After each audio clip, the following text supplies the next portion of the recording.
المرسلين وعلى آله وأصحابه الطاهرين ما دام ما في السماوات والأرض. رب اشرح لي صدري ويسر لي أمري واحلل عقدة من لساني يفقهوا قولي. اللهم علمنا ما ينفعنا وانفعنا بما علمتنا وزدنا علما. اللهم إنا نسألك علما ينفعنا اللهم إنا نسألك علما نافعا ورزقا واسعا وعملا متقبلا وشفاء من كل داء. وبعد، السلام عليكم ورحمة الله تعالى وبركاته.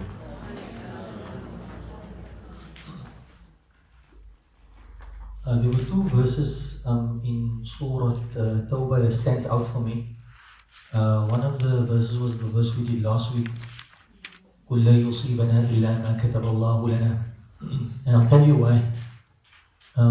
Not only because of obviously the verse in terms of what it contains, that never will befall us except that which Allah has decreed for us. So whether it's apparently good or apparently bad, as a Muslim in terms of our psyche, we understand that it's good because Allah has decreed it for us.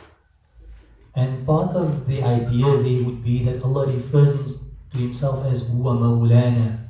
So I gave you the literal meaning of the word Mawla. It can mean master or slave. But the word Mawla also has a very endearing meaning to it.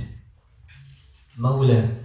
Mawla can also be referred to as, beloved. So when the lover returns to the beloved, Mawla. It's a very endearing term from one perspective. Allah talks about that. And when we look at death, for example, death is considered to be a calamity. But the calamitousness of death is very relative. For another person, it may very well be that bridge that connects the lover to the beloved.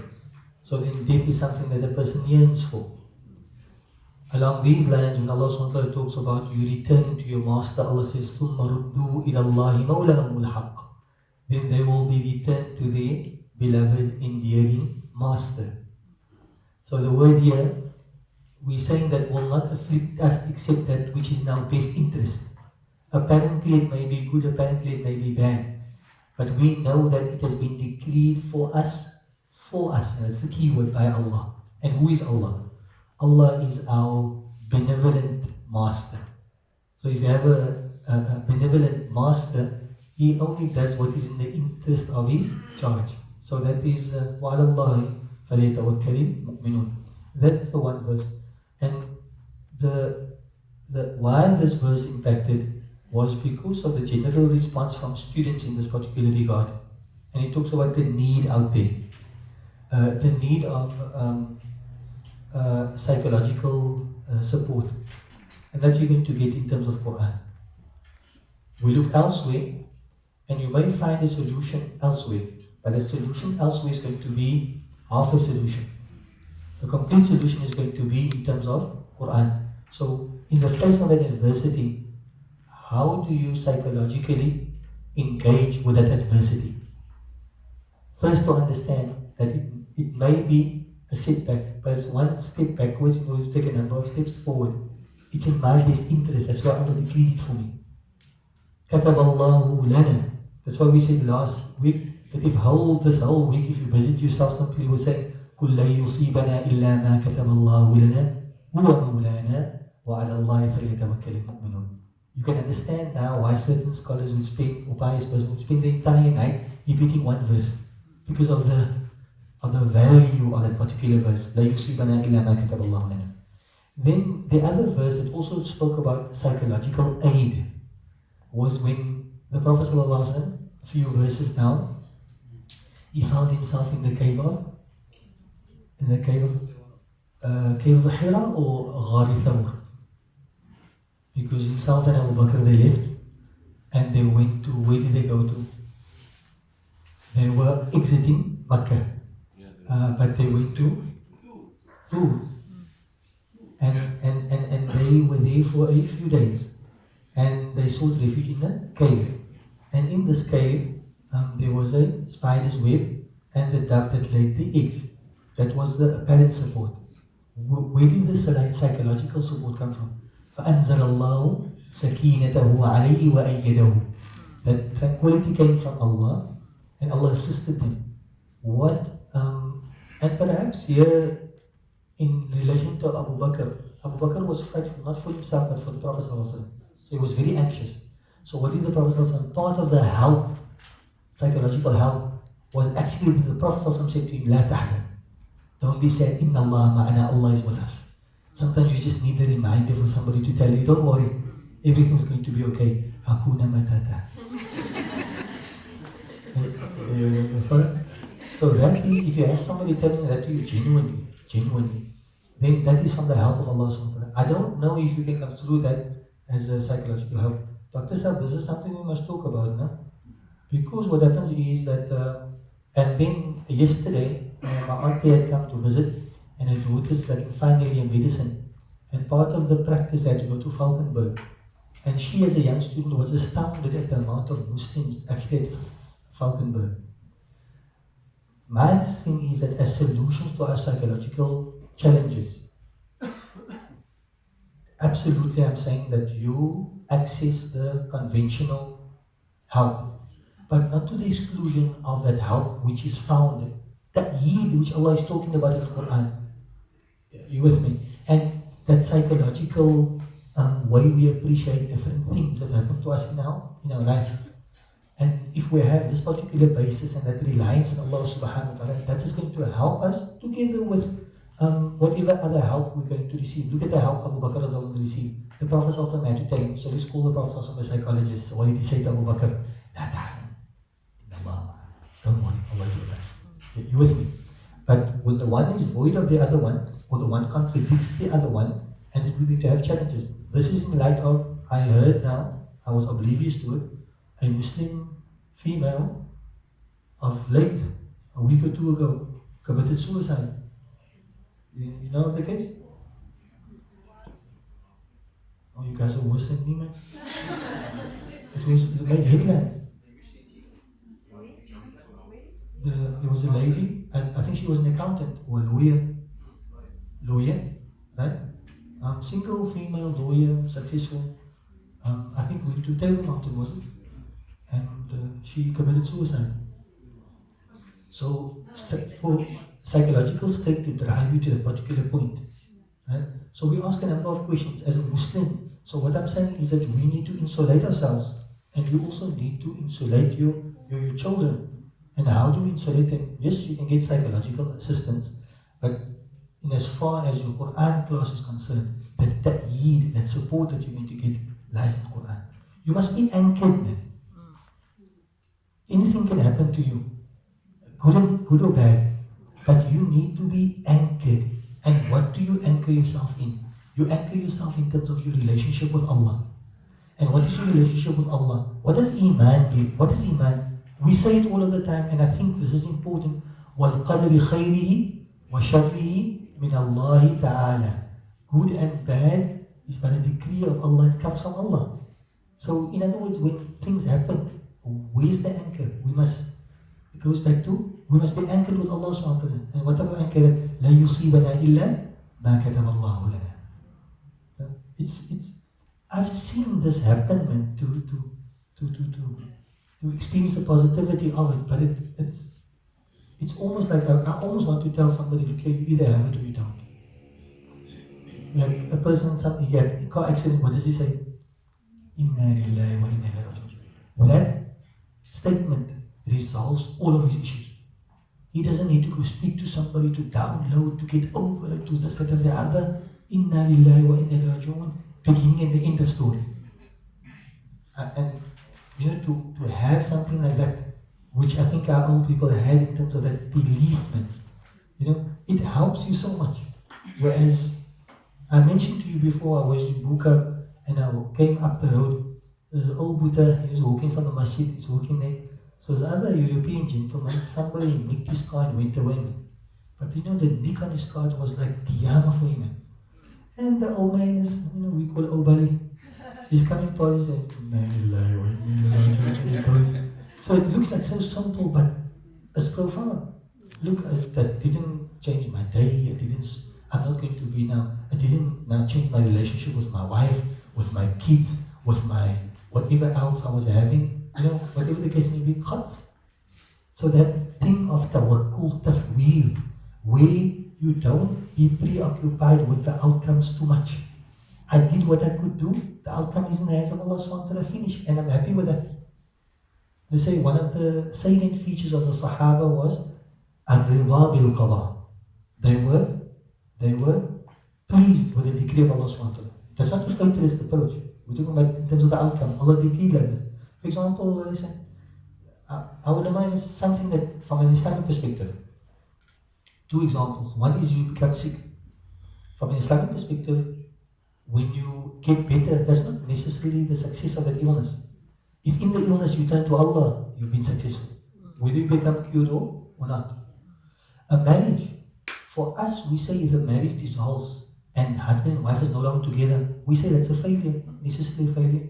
If you did what you needed to do, your husband did what, but you weren't compatible, whatever the case may be, or even if there was a bitchy of, dimakah here and there, but what happened was, you tried your level best to, fulfill the command of Allah, your wife did the same, or maybe not even. What happens in that particular instance? You can say, Alhamdulillah, follow through the command of Allah. So what people necessarily construe as a failure is not necessarily a failure. The Sahaba, were they failures? No, but did they get divorced? Yes? You follow what I'm trying to say? So many times our perception of things is negative. Well, it doesn't necessarily have to be negative.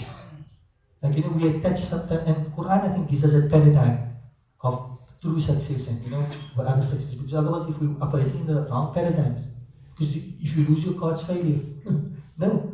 We don't see any store with material benefit, by way of example. Allahu A'lam. So I thought that would be important too.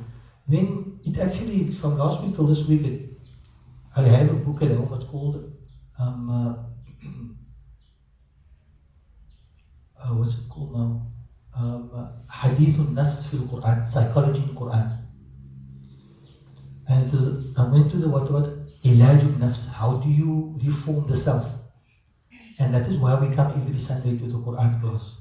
What happens? They talk about Quran is Hidayah, we know that. It talks about Hidayah, and it talks about Tawheed, the oneness of Allah. Thereafter, the author, and I wrote it down there, the author was saying, what else does Quran teach you? It gives you new values by means of which influences your thinking, how you think about certain things, it gives you new values. Then it teaches you how to develop the self, in a way that the self can be developed that will benefit you and will benefit the community or the family that you stay in. You with me? So now just think about how Quran is now reformatting who we are in terms of the way we look at a calamity. So now, you're going, the hadith says, even if you're trapped in a thorn, right, and it hurts you, as opposed to cursing, what does the believer think? That's an expiation of my sin. And I don't know about you, but I've cooled out considerably when like knocking my toe, when my foot, winter's cold, you knock your foot on the bed, but now you're like, it's a very different thing. And I'm sure if a psychologist was coming there and witnessed you, and measure that. But now you knock your toe and you say, Inna lillahi wa inna ilaihi. But it's an exercise. But I'm sure that your chemicals and stuff in your body are very different from when you respond. And it's about what does Quran teach us, how you respond to all of the situations. But look at the positivity. That you tap into a thorn. A believer doesn't tap into a thorn, except that Allah subhanahu wa ta'ala uses that in expiation of his sins. Then sometimes a person leads a very difficult life, and we know from our parents and so someone who led difficult lives, but they're so content and so forth. So much so that when they meet Allah with a completely clean slate. I mean, how one of the what's name was telling us, and this is also another thought, because this is, I think, is a very, very important aspect, and our Muslim brothers and sisters need this ta'yeed, and I call it the help from Allah, which is in the Quran, about how to look at things, man. Now, there's one of our visiting scholars, he shared with us certain things. They talk about al-Muslim al-Khul Muslim. A Muslim is a brother of a Muslim. You won't hurt him and he does that. Now, when you say that, so look here, my neighbor is not Muslim. So the hadith says a Muslim is a brother to a Muslim. He doesn't لا يظلمه, doesn't oppress him, doesn't think, look down on him and so forth. So can I look at the hadith and say that look here, the hadith is Muslim, so it doesn't apply to a non-Muslim? I can't say that. In other words, from an Islamic legal theory, there's no, they call it mafhoom. You cannot invoke the opposite understanding because it doesn't apply. That's not what the Prophet intended. You follow me? So your neighbor, whatever, you can't oppress them. You're with me? I wanted to ask the Shaykh, but I didn't get a chance to. My understanding is when Allah SWT uses the word mu'min, because now belief is what? Is it an action of the limbs or is it internal? It's internal.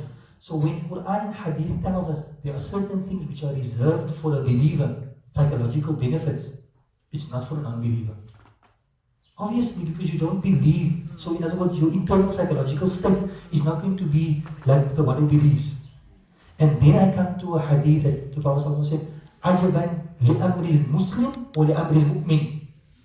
The Prophet wonders, is the state of a Muslim or a Mu'min? A Mu'min. Why? Because if goodness befalls him, he makes shukr. And look at the hadith. The hadith puts goodness first. Because in Islam we're most positive. Goodness first. And then if harm befalls him, what does he do? Sabr. Now, if you don't have it, you don't have it. And you must be a mu'min to have it. Here we have it in front of us. I mean, look at the hadith. Whatever happens to you is sabr or shukr. And we must know, I'm into that. Allah, give me shukr. I'm alright without the sabr. A secret dua. A secret dua. I mean, I was not to make sabr, it's too much. Yeah, there's a picture, is right. Like, for example, today I didn't have my kushi, but I'll make sabr to it's fine. You with me? No, that type of sabr. And if Allah treats you as you are with Allah. So I'm asking Allah. I see people that I'm admiring because of their sabr, but rather you than me. So I'm to Allah, keep me in a state of shukr. You know what I'm saying? Because shukr is, and some people can't do shukr because, they better off making sabr, and Allah knows best. Wallahu a'lam. This condition is reserved for a believer. So, that we must, and I'm not only talking about like here, for example, we send our kids must be protected. You must insulate them. You must teach them Iman. You must, like they must know all these positive things. You must insulate them like this. Give them Iman, and talk to them all the time about Allah. I asked my daughter, for example, last night and before, when you sleep, who puts you to bed? So she said, Abi. And then I say, whilst you're sleeping, who looks after you? She said, Abi. I said, no. When you're sleeping, Abi also goes to sleep. But who looks after you? I said, Allah. So this morning, that was last night, this morning when she woke up, I said, who put you to bed? She said, Abi. I said, who looked after you? Allah. Huh? Because now Abi's not there anymore. Now what's going to happen? The world's going to fall down. Circumstances have changed. Allah's still going to be there. You were in that job, Allah was with you. No, I don't have a job. Allah's still with you. Allah's still providing you. You were married. You're no longer married. Allah was with you in the marriage. Allah's still with you. Allah is always with you. Now for our kids, this is important. Otherwise, they like in the wind, the wind blow this way, blow that way. Like the weather. We don't like that. One may make a dua. Allah, give shukr to me and give sabr to my enemies. Allah grant them shukr also.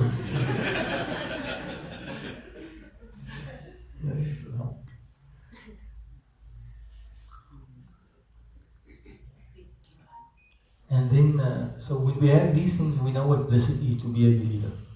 And now we can say, Alhamdulillah, ni'mat al-Islam. All things in place due to Allah for the blessing of Islam. So these are important things which we need to highlight, and Allah SWT knows best. And especially with now this, and this week again, we spoke about the lady who passed away. One of the brothers, a good friend of mine, he said one of person that we look up to, and so forth. in some fraternity, and he's no longer at work. He's negotiated like downtime, so he doesn't come into work every day.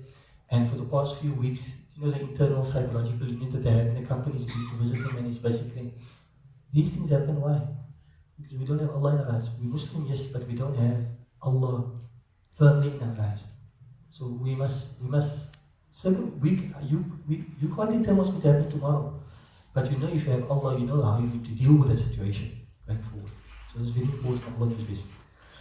So we continue inshallah from verse number 52. قل هل تربصون بنا إلا إحدى الحسنيين ونحن نتربص بكم أن يصيبكم الله بعذاب من عنده أو بأيدينا فتربصوا إنا معكم متربصون. So the Prophet ﷺ again he was ordered to tell them. What was he ordered to tell them? لا يصيبنا إلا ما كتب الله لنا. Will not afflict us except that which Allah has decreed for us. And قل, say to them again. So قل is the imperative form of قال يقول قول, which means to say. So قل, say to them, O Muhammad. So who are we addressing now? We are addressing the hypocrites. Right? A hypocrite is somebody that is like a fence sitter. So he believes one thing internally, but he expresses something else externally. So internally they don't believe in Allah, but externally they profess believe in Allah. هل تربصون بنا إلا إحدى الحسنيين. قل, say, هل. Now the word هل here, هل normally we say it's حرف استفهام, is, right, or are. In this particular context, because of the illa which comes later on, which is referred to as adatul istithna, you're making an exception. The fact that you have illa later in the sentence tells us that hal there means la. So we're going to translate the word hal as la. So قُلْ هَلْ تَرَبَّصُونَ بِنَا. You are not تَرَبَّصُونَ. تَرَبَّصُونَ. The word tarabbus means to wait. The word literally means to wait.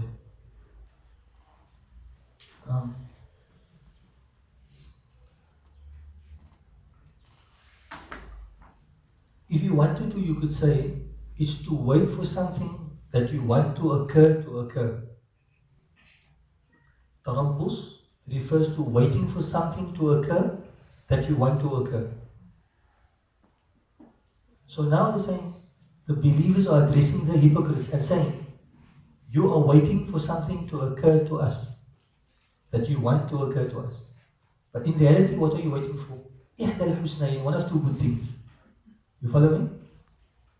So just to get the meaning there before we go into further detail, إحدى. The word ihda is from the plural form of the word wahid. Wahid means one. So ihda is the feminine form, one of what? Husnayain. Husna means to be a good thing. Husnayain means one of two good things. So this is almost like an explanation of the verse that preceded. In other words, verse number 51. What did we say?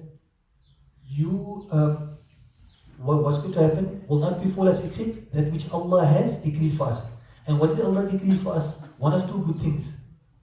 So, how can it be bad for me? One of two good things. Ihda, one, husna of two good things.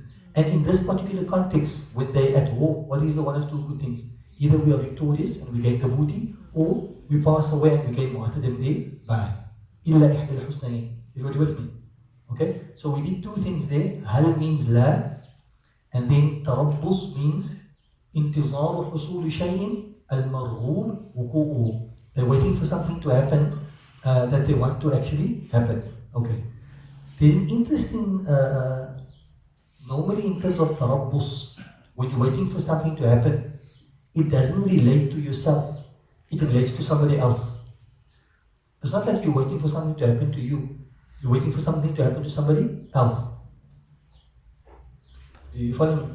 And then in one of the verses of Quran, there's an apparent contradiction to this particular rule.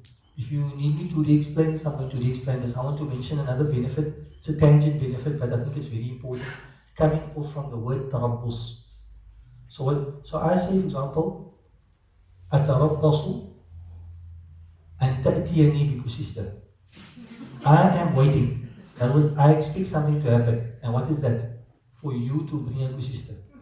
So you know this expectation is something that I'm expecting from myself or from you? From you. That's tarabbus. You follow me?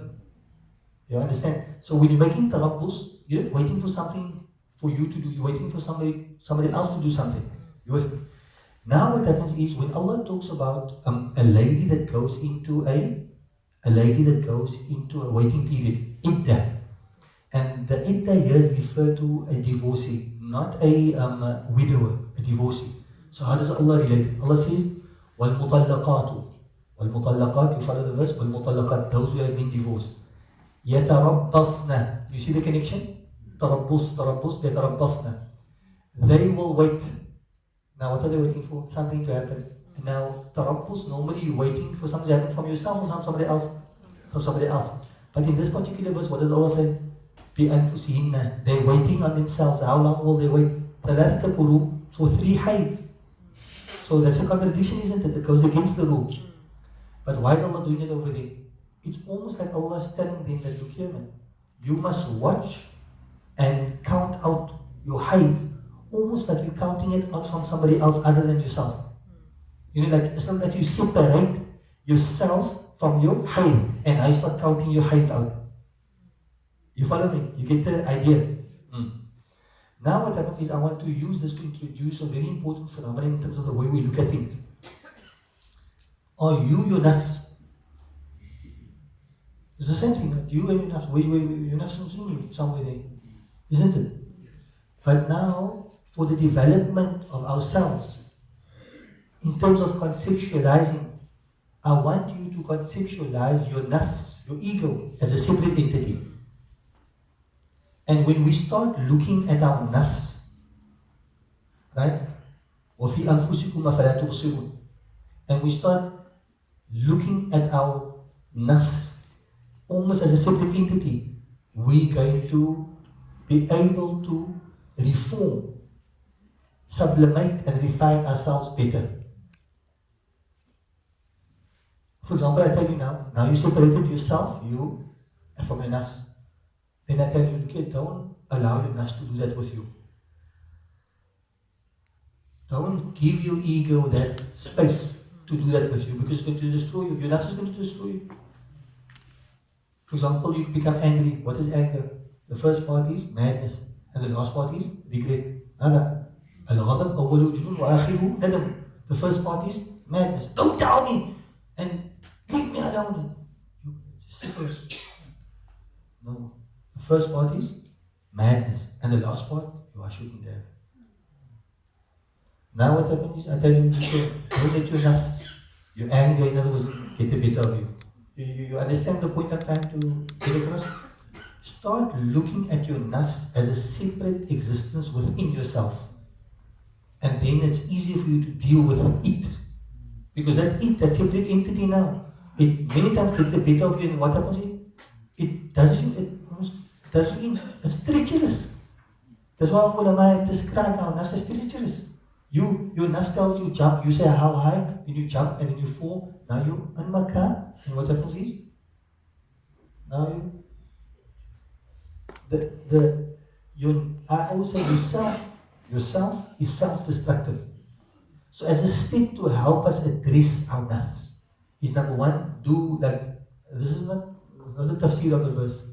I'm latching onto tarabbus and the faida I mentioned over there, is consider your ego, your nafs, as a separate entity. It makes it easier for you to deal with your nafs. Like I'm not going to look to them, I'm not going to allow you. That's why our ulama say, what is the best way to deal with your nafs?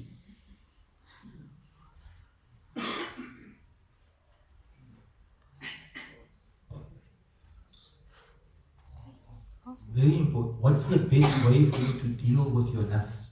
You've been dealing with your nafs for the past, I don't know how many years. How have you been dealing with it? You've been winning, losing, what's that?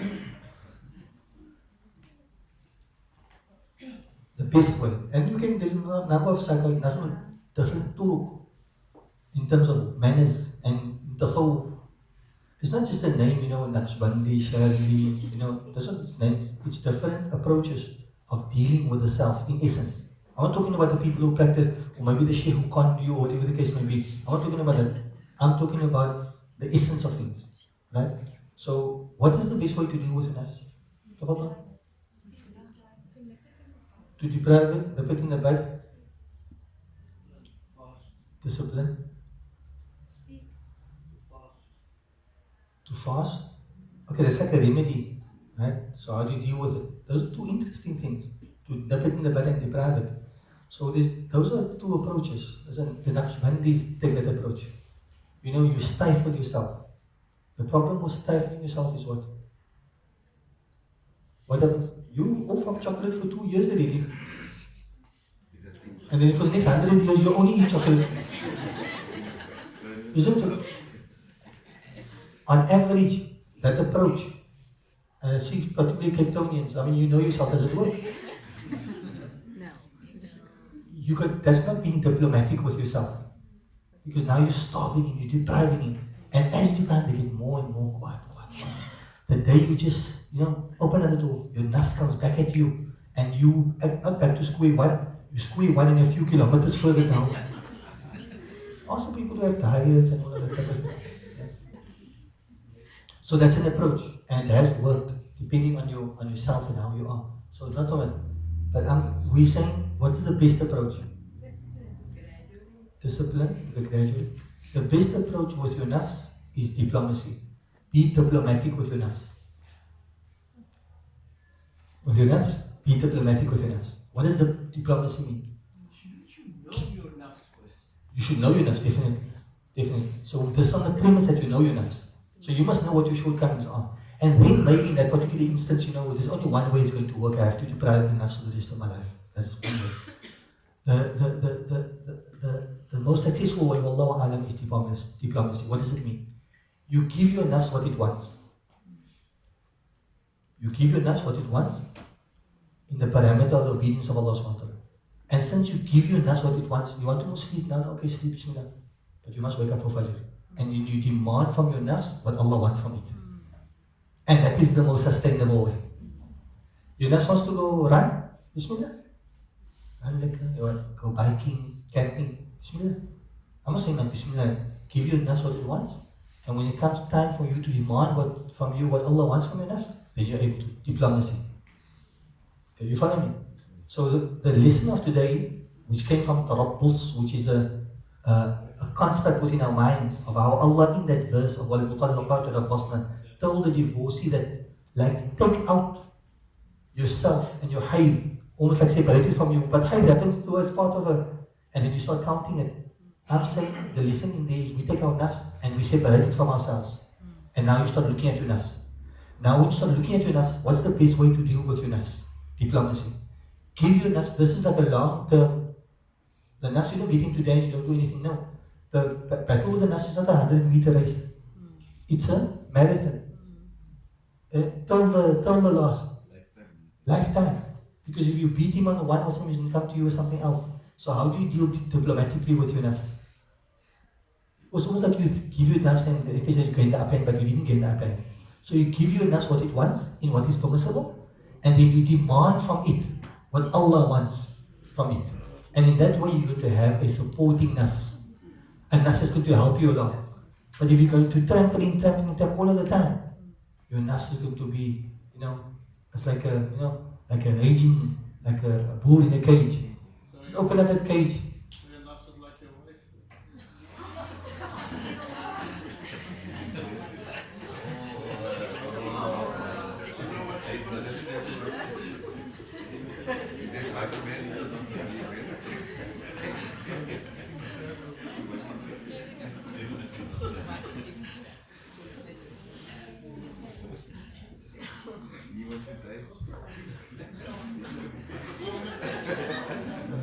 You will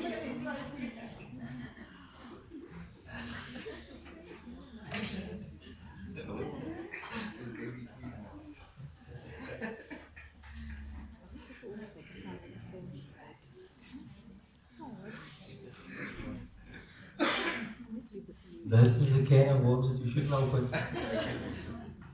Prophet said that the world is enjoyment, and the best enjoyment is a pious one. The best enjoyment is a pious one. So it's important to. And then again, like you see, for me the important thing is the psychological constructs. So the West, particularly now in the light of this gender-based violence and so forth, what's going to happen is there's reactions. But the reactions to it, is it necessarily our reactions? No. We must be influenced by Quran and the way of the Prophet ﷺ. So Allah and His Messenger wants us to construct as men, women in a particular way. But not like enough. So, the Prophet ﷺ is, I think that hadith is like a beautiful hadith in that particular regard. So, and then also people misconstrue the thing about fitna. إنما أموالكم وأولادكم فتنة. إن يا أيها الذين آمنوا ليس إن من أزواجكم وأولادكم فتنة. A test. So for you it's a test. So many times what happens is you and I, we don't pass the test, but then we blame the test, which is not, that's victimizing. You follow me? So that's important, I think.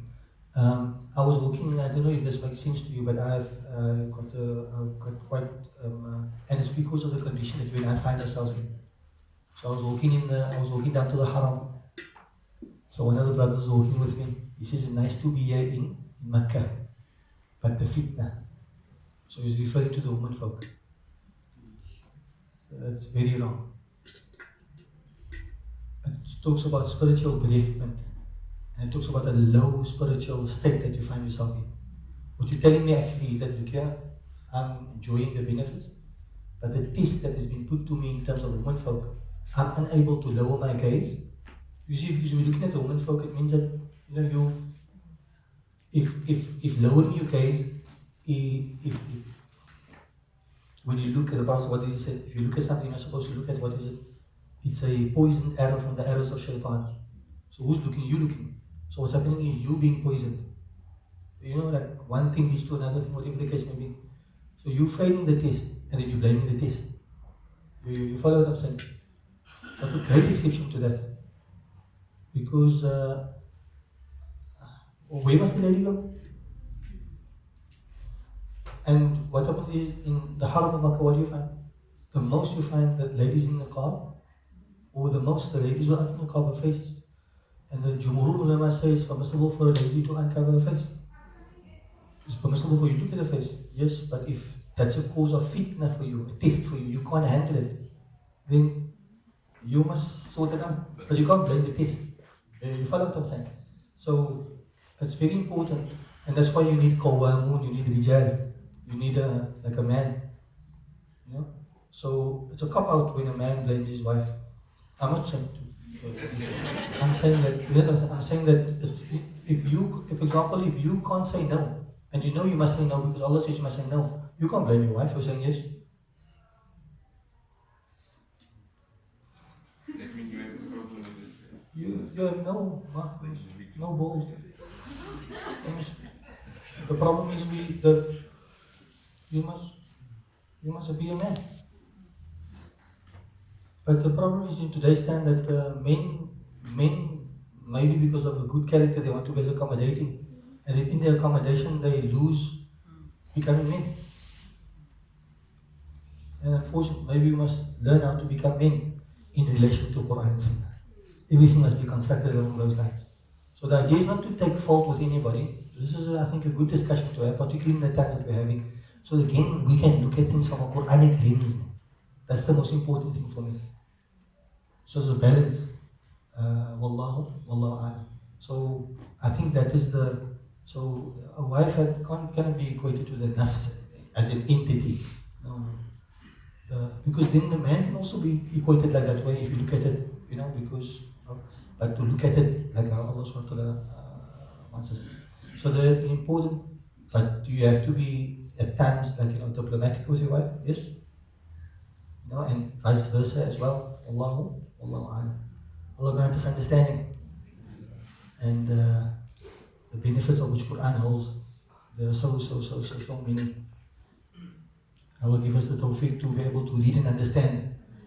And also the tawfiq that we read, understand, and we're able to apply it in our lives in whatever capacity. Because really, in هذا القرآن يهدي للتي هي أقوم. This Quran guides to it which is most upright. And I invite you to look at the solution which is being offered over there. But please keep in mind the Quranic solution. Like now they're talking about like this gender-based violence. So what are we going to do? I say going up with a placard. I think it's a very good thing. But is that all Islam has to offer, like what everybody else has? No, you must go revisit. What did the Prophet also talk about? How men should conduct themselves with women and women should conduct themselves with men. And that is and this fitness story came from one of the people. They put this very nice thing out there. I agree with 100% from a men's perspective. Okay, so now what is the baby in the diaper do? Wrong, right? Okay. So what did the lady in the burqa do wrong? And then lastly, what did the lady in the miniskirt do wrong? I'm not going to agree with the miniskirt, but I'm going to agree in the sense that, look here, whether the lady's in the miniskirt or not, you, as a male person, it's a completely mutually exclusive thing in terms of how a lady must dress. That's a different thing altogether.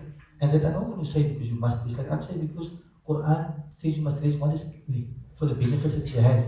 But you as a man, what did Allah tell you? يَغُضُّ مِنْ أَبْصَارِهِمْ. That's why I'm walking to the haram now, and this gentleman, I'm saying, like, Habib, we're in the haram. You're supposed to be loving your gaze, not complaining about looking everything at things you're not supposed to look at, and then when the effect it has an effect on your heart, and now you complain when you blame them, that's victimizing in a subtle form, which is spiritually like,